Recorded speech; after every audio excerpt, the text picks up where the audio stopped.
फुजारि महात्मा गान्धीनि जि आदर्श बेखौ मान होनानै भारतारि आरो मुलुगनां दरबाराव मुलुगनां अहिंसा सान हिसाबै बा इन्टारनेशनेल नन भायलेन्ट डे हिसाबै दिनै सारा मुलुगानो दिनै खुंदों आरो इउनाइटेड नेशन अर्गेनाइजेशना बेखौ मर्यादा होबाय। दा बेखायनो दुलाराय बर' फरायसा आफादा थांनाय गोलाव समनिफ्राय महात्मा गान्धीनि बे जोनोम सान इन्टारनेशनेल डे अफ नन भायलेन्सखौ बर' माहारि जौगानाय बर' हारिनि थांना थानाय माहारिनि जिउआव गोजोन खौसेथि आरो अनलायनायनि गेजेरजों हिंसा गैयै मोनसे समाज गायसननायनि बा हाथियार गैयै मोनसे समाज गायसननायनि थाखाय जोङो खावलायबोदों हाबा मावबोदों। दा बेबायदियैनो दिनै जोङो फिन सनितपुर जिल्लानि ढेकियाजुलि बे त्रिमुर्ति भवनाव जाय जायगायाव लेरेला कसारि, रतन कसारि आरो मनिराम कसारि आरो गुबुन गुबुन भारत उदांस्रिनि समाव मुंख्लं जादोंमोन बे शहीद नगरियाव महात्मा गान्धीनि बे भारत नागार सोमावसारनायाव जायफोर मुंख्लं जादोंमोन बे थावनियाव जोङो दिनै थुबुर जादों। आङो बे समाव महात्मा गान्धीनि सोरगोआरि जिउमानि आलो गोजोननि थाखाय इसोरनि आर'ज गाबदों आरो लोगोसेनो जायफोर उदांस्रिनि दावहारु जायफोर मुंख्लं बिथांमोननिसिमबो आलो गोजोननि थाखाय इसोरनि आर'ज गाबदों। बड'लेण्ड आन्दलनाव अहिंसा आरो गणतान्त्रिक पन्थाजों बड'फानि आदर्श आरो बड'लेण्ड दाबिखौ लानानै जायफोरा सोमावसारनानै मुंख्लं जाबाय बिथांमोननि सोरगोआरि जिउमानिसिमबो इसोरनि खाथियाव आं आर'ज गाबबाय। दिनैनि बे अहिंसा सान फालिनायनि गेजेरजों बर' हारियाव हिंसा हिंसि गैयै मोनसे समाज, एना एनि गैयै मोनसे समाज आरो हारिनि गेजेराव एसे एनै खोथा बाथ्रानि फारागथि थानो हायो, जोङो तर्क जुक्ति खालामनो हायो, खिन्थु बाथ्राया जाहैबाय जे जोङो बयबो अनलायनानै कनस्ट्राक्टिभ पजिटिभ मोनसे लामाजों जेरैबायदि Nelson Mandela, Martin Luther junior किं बिथांमोना महात्मा गान्धीनि आदर्शखौ लानानै गाव हारिनि उदांस्रि, गाव हारिनि थामोनथा रैखाथि, गाव हारिनि राजखान्थियारि आरो संबिधानिक मर्यादा आरो बेबस्थाखौ मोन्दों।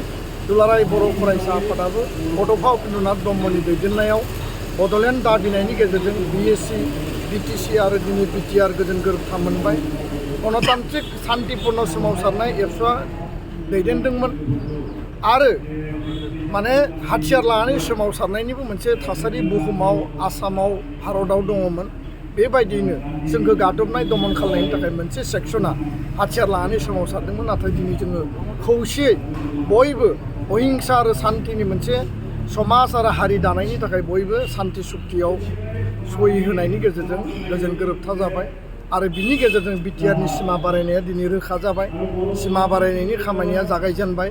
बिनि गेजेरजों सनितपुर बिश्वनाथनि हा हु फरेस्ट एरियायाव मोननांगौनि जि मोनसे जोंहा एजेन्डा दंमोन, जि जेंना दंमोन, बेखौ सुस्रांनायनि थाखाय 5,000निबो बारा बर' सुबुं बा ट्राइबेल सुबुंफोरनो हा होनायनि खामानिया अलरेडि जाबाय। आरोबाव जिखिनि मोननांगौ बिथांमोना मोनगोन। लोगोसेनो सनितपुर बिश्वनाथ सारा आसाम आरो बड'लेण्डआव जिखिनि भेन्सार स्कुल दङ प्रभिन्सियेलाइज खालामनायनि थाखाय college provincialisation, high secondary junior college आरो हाई स्कुल, बिनि उनाव एलपि एमइनि प्रभिन्सियेलाइजेसन बे खामानिया जागोन।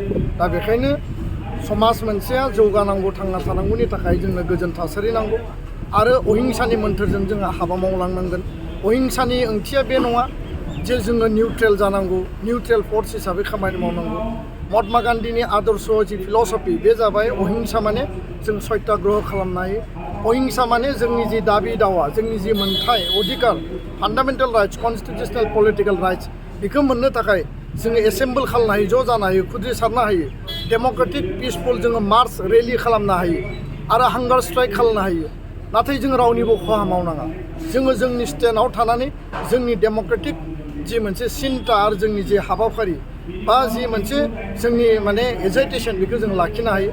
दा बेखायनो एबसुआ फैबाय थानाय समाव महात्मा गान्धीनि आदर्शजों, अहिंसा खान्थिजों, गणतान्त्रिक पन्थानि गेजेरजों जोंनि जि दाबि, जोंनि जि जेंना, जोंनि जि मोनबावनांगौ दङ बेखौ जोङो मावलांगोन आरो बेयाव रावनिबो खहा खालायाबासिनो जोंनि दाबिखौ जोङो मोनफुंनायनि थाखाय हाबा मावगोन।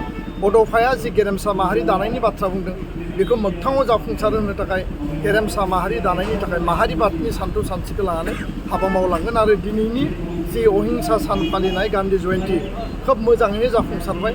जोङो रेलि खालामबाय प्राय माने 4-5 किल'मिटार आरो दिनै बयबो इन्टेलेक्सुवेल स्टुडेन्ट माहारियारि आफादफ्रा दिनै ज' बाहागो लादों बे जोंनि थाखाय मोनसे गुड साइन आरो बेखौनो आं फोरमायबाय गोजोन्थों।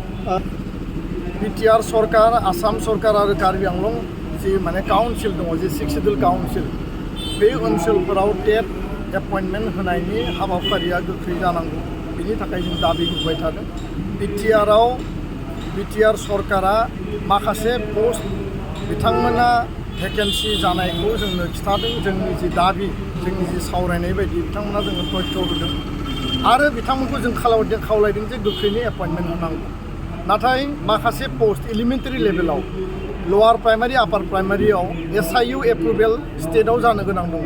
जोङो गिबि मन्थ्रिखौ बुंबाय जोङो सोलोंथाइ मन्थ्रिखौ बुंबाय नाथाय बिथांमोना बे हाबाफारिखौ मावगासिनो दङ होनना बुंनानै दिनैबो SIU एप्रुभेलखौ सेंसन खालायाखै जायनि थाखाय 5-6 हाजार टेट क्वालिफाइड टिचारा दिनै एलिमेन्टारि लेभेलाव एपइन्टमेन्ट मोननो हानाय पर्यायाव फैयाखै। जों खावलायदों जे बिटिआर काउन्सिल सरकारा मोनसे मिशन मड लानानै हाबा मावनांगौ आरो एपइन्टमेन्ट थिसननांगौ। सिरिय' टिचार सिंगल टिचार गोबां स्कुल दङ बिनि थाखाय खामानि मावनांगौ।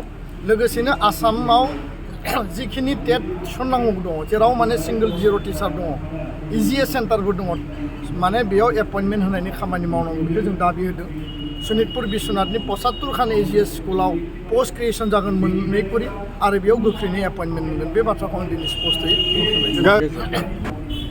गोबां सिचुएसन समाज आरो हारि थांना थानायाव बा मोनसे सरकारनि बेबस्थायाव गोबां थासारि फैयो। जों लुबैया जे दाय गैयै सुबुङा सोरनिबा गुलिजों सोरनिबा दमनजों थैनो गोनां जानायखौ जों लुबैया।